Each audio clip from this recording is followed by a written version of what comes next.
Kedekatan Raffi Ahmad dengan sang mertua bukan cerita baru. Bahkan jauh sebelum menikahi Nagita Slavina, mereka sudah bekerja bareng.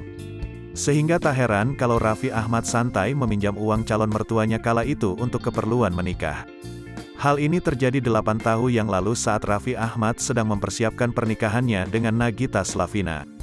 Menariknya, Raffi Ahmad sempat mengaku bahwa dirinya tak punya uang saat nikahin Nagita Slavina.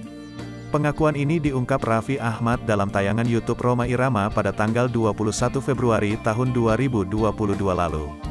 Kala itu, uang Rieta Amalia dipakai Raffi Ahmad untuk bayar DP sewa gedung pernikahan. Raffi Ahmad akui saat itu dirinya tak pegang uang. Sementara gedung pernikahan di-booking secara mendadak. Mau tak mau saat itu Raffi Ahmad pakai uang ibu mertuanya, Rieta Amelia.